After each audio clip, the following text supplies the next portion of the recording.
அனைவருக்கும் வணக்கம். நான் உங்கள் அன்பு ஜோதிடர் அவினாசி சுரேஷ் பாண்டியன். எல்லாரும் நல்லா இருப்பீங்க, எல்லாம் நல்லா இருக்கணும். நம்ம பார்க்க போற தலைப்பு உச்சம் பெற்ற சனி பகவான், சனீஸ்வரர் அப்படின்னு சொல்லலாம். இப்ப எல்லாருக்கும் ஒரு சந்தேகம் இருக்கும். சார், 7.5 சனி சொல்றாங்க, சனி தசை நடக்குதுன்னு சொல்றாங்க. இதுல இந்த 7.5 சனி நடக்கும்போது சனி தசையும் வந்தா எங்களை ஏதாவது பாதிச்சிருமா அப்படிங்கிற டவுட்டு எல்லாத்துக்கும் இருக்கும். ஒரு எடுத்துக்காட்டுக்கு, இப்போ மீன ராசிக்கு பார்த்தீங்கன்னா ஜென்ம சனி போயிட்டு இருக்குது, கும்பராசிக்கு பாத சனி, மேச ராசிக்கு விரைய சனி. இந்த 3 ராசிகள்ல தான் இப்போ சனியுடைய அந்த தாக்கம் இருக்குது. இப்போ நம்ம பேசும்போது 2025, இப்போ நம்ம செப்டம்பர் மாசத்துல பேசிட்டு இருக்கோம். இந்த காலகட்டங்கள்ல இந்த 3 ராசிக்கு தான் இருக்குது. அப்ப இந்த 3 ராசிக்காரங்கள்ல யாருக்காவது சனி தசை நடந்துச்சு அப்படின்னு சொன்னா இது மிகப்பெரிய தாக்கத்தை ஏற்படுத்தும், அதாவது வாழ்வியல் சிக்கலை ஏற்படுத்துமா அப்படிங்கிற அந்த சந்தேகம் உங்களை நிறைய பேர் இருக்கிறதுக்கான வாய்ப்பு இருக்கு. முதல்ல நம்ம சனி பகவான, சனீஸ்வரரை நம்ம எப்படி புரிஞ்சுக்கிறோங்கிறதுல இருக்குதுங்க. சரிங்களா? சனி ஒரு இருள் கிரகம். கால புருஷனுடைய 10ஆம் இடத்துக்கும் 11ஆம் இடத்துக்கும் அதிபதியான சனி பகவான். ராசிகள்ல பார்த்தோம்னா மகர ராசிக்கும் கும்ப ராசிக்கும் அதிபதி. சரிங்களா? அப்ப இந்த மகர கும்ப ராசிக்காரங்களுக்கு இந்த சனி நல்லது செய்வாரா அப்படின்னு சொல்லி பார்த்தீங்கன்னா அங்கதான் இங்க பிரச்சனை இருக்குது. சனிக்கு பிடிக்காத கிரகம் அப்படின்னு பார்க்கும்போது அங்க கடகமும் சிம்மமும் வந்தா கூட இந்த 7.5 சனி காலகட்டங்கள்ல மகர கும்ப ராசிக்காரங்கள்ல சனி எப்பயுமே ஒருபடி அதிகமாக தான் தண்டிப்பார். எதுக்கு தண்டிப்பார்னா, மனசாட்சிக்கு விரோதமாக ஒரு செயல் அவங்க ஈடுபடுறாங்க அப்படின்னா கண்டிப்பா தண்டிப்பார். அதுக்கு என்ன காரணம் அப்படின்னா, நான் நிறைய வீடியோக்களை சொல்லியிருக்கிறேன், சனியுடைய சொந்த குழந்தைகள் தான் இந்த மகர கும்ப ராசிக்காரங்க. அப்ப சனி பகவான் மற்ற 10 வீட்டுக்காரங்களை, அதாவது இந்த பக்கம் மீனத்துல ஆரம்பிச்சு மறுபடியும் தனுசு வரைக்கும் இருக்கக்கூடிய பாக்கி 10 ராசிக்காரங்களை இவங்க 2 பேரை வச்சுதான் கண்ட்ரோல் பண்ணுவார். எப்படி கண்ட்ரோல் பண்ணுவார்னு ஒரு எடுத்துக்காட்டு சொல்றேன். இப்ப சனீஸ்வரர் ஒரு வாத்தியார்னு வச்சுக்கோங்க, ஒரு தமிழ் வாத்தியார். அவர் ஒரு கிராமத்துக்கு போறார், டியூட்டிக்காக போறார். அவங்களுக்கு போஸ்ட் அங்க கொடுத்துருக்காங்க. அது ஒரு சின்ன கிராமம், ஒரு 300 குடும்பங்கள் வசிக்கக்கூடிய ஒரு கிராமத்துக்கு போறான்னு வைங்களேன். அந்த ஊர்ல அந்த வாத்தியாருக்கு மதிப்பு எப்படி கிடைக்கும் அப்படின்னு சொல்லி கேட்டீங்கன்னா, அவருடைய குழந்தைகளை அவர் எப்படி பாத்துக்கிறாரு, எப்படி வளர்க்கிறாருங்கிற பொறுத்துதான் மற்றவர்கள் அவருக்கு மரியாதை கொடுப்பாங்க. இதான இயல்பு. அப்ப இந்த வாத்தியாருக்கு 2 குழந்தை இருக்குன்னு வச்சுங்க, 2மே ஆண் பசங்க. சரிங்களா? அவர் என்ன சொல்லி கூட்டு போவாருன்னா, பசங்களா, இந்த ஊர்ல நீங்க எப்படி ஒழுக்கமா நல்லிணக்கத்தோட நடந்துக்கிறீங்களோ அப்பதான் இந்த ஊர் மக்கள் என்னைய மதிப்பாங்க அப்படின்னு சொல்லி கூட்டு போவார்.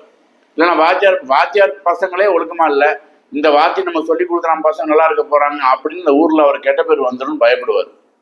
இதையேதான் சனீஸ்வரனும் பண்ணுவார். இந்த மகர கும்ப லக்கணக்காரங்களை, ராசிக்காரங்களை அவருடைய தசையில் நடக்கும் போதோ அல்லது 7.5 நடக்கும் போதோ எந்த அளவுக்கு அவங்கள டியூன் பண்றாரோ அதை பொறுத்து தான் மற்ற ராசிக்காரங்களுக்கு அவர் மேல ஒரு பயம் ஏற்படும். அப்படிங்கறதுக்காக இந்த 7.5 நடக்கும்போது கும்பராசிக்காரங்க சின்னதா ஏதாவது தவறு செஞ்சா கூட அவங்களுக்கு அதோடைய பலன்கள், அதாவது நேர்மறையான விஷயங்கள் அவருக்கு அதிகமாக நடக்கிறதுக்கான வாய்ப்புகளை ஏற்படுத்தி விட்டுருவார். அப்ப இந்த 7.5 நடக்கும்போது கும்பராசியா இருக்கட்டும், மகராசிக்கு முடிஞ்சிருச்சு, இப்ப கும்பராசி பாதசி நடந்துட்டு இருக்கு. நீங்க ரொம்ப ரொம்ப கவனமா இருக்கணும். இது முதல் விஷயம். 2வது, உங்கள் ஜாதகத்துல இப்ப நான் சொல்லக்கூடியது பாத்தீங்கன்னா மகர கும்ப ராசிக்காரங்க மட்டும் கிடையாது, மற்ற ராசிக்காரங்க நான் சொல்றேன். உங்க ஜாதகத்துல சனி வலுத்திருக்காருன்னு வச்சுக்கோங்க. அதான சார் சனி வலுத்திருக்கிறது? உங்க ஜாதக கட்டத்தை எடுத்து பாருங்க. துலாம் அப்படின்னு ஒரு வீடு இருக்குங்க, துலாம் ராசி அப்படிங்கிற அந்த வீட்டுல கால புருஷனுக்கு மேசத்துல என்ட்டு வந்தீங்கன்னா கால புருஷனுக்கு 7ஆம் வீடு தான் துலாம். அந்த வீட்டுல சனி அப்படின்னு போட்டு இருந்துச்சுன்னா அங்க சனி உச்சமா இருக்காருன்னு அர்த்தம். சரிங்களா? அதே மாதிரி மகரத்திலேயோ கும்பத்திலேயோ சனி இருந்தா அவர் ஆட்சியா இருக்காருன்னு அர்த்தம். கும்பத்துல இருந்தா அதுல மூலத்திரிகோண வலுவில் இருக்கிறாருன்னு அர்த்தம். இந்த 3 வீடுகளில் இருக்கக்கூடிய சனி, அதாவது உங்க ஜாதகத்துல ஏதாவது ஒரு வீட்டுல தான் இருப்பாரு, 3 வீட்டுல இருக்க மாட்டாரு.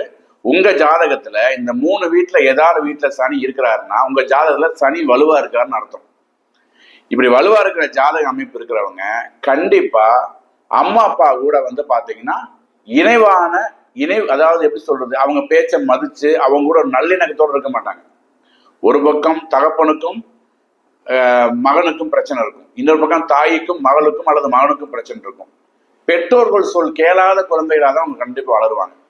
அல்லது சிறு வயதிலேயே பெற்றோர்களை பிரிந்து வாழக்கூடிய ஒரு சூழ்நிலை ஏற்படும். சனி வலுத்த அத்தனை ஜாதகக்காரங்களுக்கு இது இருக்கும். சார் என் பையன் வந்து சின்ன வயசுல படிக்க மாட்டேன்னு சொல்லிட்டான் சார், அவனை கூட்டு போய் நாங்க வந்து 5th ஸ்டாண்டர்ட்லேயே அவனை வந்து நாங்கள் ஹாஸ்டலில் விட்டுட்டோம். அப்புறம் ஸ்கூலிங் முடித்தான், அது பிறகு காலேஜ் போனான், இப்போ வெளிநாட்டில் வேலை செஞ்சுட்டு இருக்கிறான். இப்படி சொல்லக்கூடிய அந்த பையனோட ஜாதகத்தில் சனி வலுத்திருப்பார். இன்னொருத்தர் சொல்லுவார், சார் எனக்கு எங்கள் அப்பாவுக்கு ஆகவே ஆகாதுங்க, எல்லாமே ஒரு பசங்க பெண் குழந்தை தான் சார் செஞ்சாரு, பசங்களை கண்டுக்கவே இல்லை. அங்கேயுமே வந்து பார்த்தீங்கன்னா இந்த சனி அந்த ஜாதகத்தில் வலுத்திருப்பார். சார் எல்லாமே எங்கள் அண்ணனுக்கு செஞ்சாங்க சார், என்னை கண்டுக்கவே இல்லை, இங்கேயும் சனி வலுத்திருப்பார். தகப்பனாருடைய அதாவது பேரண்ட்ஸ் கூட, தாய் தகப்பன் கூட நேரடியாக பிரச்சனையை சந்திக்கக்கூடிய ஜாதக அமைப்பு இருக்குதுன்னா கண்டிப்பா அங்க சனி வலுத்திருப்பார். இது ஒரு விஷயம். 2வது, இந்த மாதிரி அமைப்பு இருக்கிற ஜாதகங்கள் வாழ்வையில் பிற்பகுதியெல்லாம் ஜெயிக்கிறாங்க. இது ஜோதிட நுணுக்கத்தை நான் சொல்றேன். சார் உங்க ஜாதகத்துல சனி வலுத்திருக்கிறாரு, சனி திசையை முடிஞ்சிருச்சு, வருத்தப்பட வேண்டியதில்லை. சார் நீங்க சனி எந்த ஒரு கிரகம் வேலை செய்யறா இருந்தாலும் தசை நடக்குன்னு சொல்லியிருக்கீங்களே, கண்டிப்பா அதை நான் மறுக்கல. ஆனா சனி நின்ற வீட்டு அதிபதி தசையோ புத்தியோ நடந்தா கூட கண்டிப்பா உங்களுக்கு அந்த பாக்கியத்தை அவர் கொடுப்பாரு. சிறு வயதிலே ஒருத்தருக்கு சனி தசை முடிஞ்சிருச்சு, அதுக்கு பிறகு சுக்கர புத்தியோ சுக்கர தசை எல்லா திசையிலும் வரும் இல்லைங்களா, அதுல வந்து சிறப்பா கொடுப்பாரு. ஒருத்தருக்கு இப்ப ராகு திசை சுக்கர புத்தி நடக்குன்னு வச்சுங்க, 3 வருட காலம் நடக்கும், அது போதுமானது இந்த சனி தூக்கி கொடுக்கறதுக்கு உங்களுக்கு. சரிங்களா? அப்ப சார் நான் சிறு வயசுல இருந்து கஷ்டப்பட்டு இருக்கிறேங்க, 45 வயசு ஆயிடுச்சு, எனக்குன்னு ஒன்னும் உருவாக்கவே முடியல, கடன் கடன் கடன் அப்படியே போயிட்டே இருக்குது, என் வாழ்க்கையில வெற்றி அடைய முடியாதா?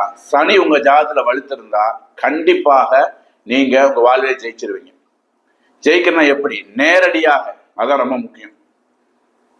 சனி கொடுக்கும் போது, ஏன்னா அவர் வந்து நாயவான், சரிங்களா, சிறிய தவறு கூட கடுமையான தண்டனை கொடுக்கக்கூடியவர். அவரை கொடுக்கணும்னு முடிவு பண்ணிட்டார் அப்படின்னு சொன்னா நியாயமான முறையில கொடுப்பார். எங்கேயோ எப்பயோ வாங்கி போட்ட ஒரு சொத்து மிகப்பெரிய பலனை கொடுக்கும். உங்களுக்கு வராதுன்னு நினைச்ச ஒரு பாக்கியம், ஒரு ப்ராப்பர்ட்டி உங்களுக்கு வந்து சேரும். இந்த மாதிரி உங்களுக்கு கிடைக்க வேண்டிய நியாயமான விஷயங்களை கண்டிப்பா கொடுத்தே தீருவார் இந்த சனி. அப்ப உங்க ஜாதகத்துல சனி வலுத்திருக்கும் பட்சத்தில் நீங்க நமக்கு 50 வயசு ஆச்சுங்க, இதுக்கு மேல என்ன பண்ண போறோம் அப்படின்னு யோசிக்க வேண்டிய அவசியம் இல்லை. 50 வயது ஆனாலும் உங்களுக்கு சனி உச்ச வலுவோட இருந்தார்னா மினிமம் அவர் மகரத்திலேயோ கும்பத்திலேயோ, துலாம்லாம் இருந்தா சொல்ல வேண்டியதே இல்லை, மிகப்பெரிய வெற்றி உங்களுக்கு கண்டிப்பா கிடைக்கும். மினிமம் மகரத்தை கும்பத்தில் இருக்கிறாரு அப்படின்னு சொன்னா அருமையா இருக்கும். அதை வந்து குரு பகவான் எங்கேயா இருந்து 5ஆம் பார்வையாகவோ 7ஆம் பார்வையாகவோ 9ஆம் பார்வையாக பார்த்துட்டாரு அப்படிங்கிற பட்சத்துல நீங்க வாழ்வியல்ல மிகப்பெரிய வெற்றி அடைவீங்கிறதுல எந்த ஒரு மாற்று கருத்தும் இல்லை. இப்ப இனி வரும் காலங்கள்ல சனி நினைத்து வருத்தப்பட வேண்டியதில்லை. எவர் தடுப்பின் சனி கொடுப்பார், சனி கொடுப்பின் எவர் தடுப்பார் என்கிற பாடலை மீண்டும் ஒருமை உங்களை ஞாபகப்படுத்தி மீண்டும் ஒரு நல்ல தலைப்பில் உங்களை சந்திக்கும் வரை உங்களிடமிருந்து விடைபெற்றுக் கொள்வது உங்கள் அன்பு ஜோதிடர் அவினாசி சுரேஷ் பாண்டியன். வாழ்க வளமுடன்.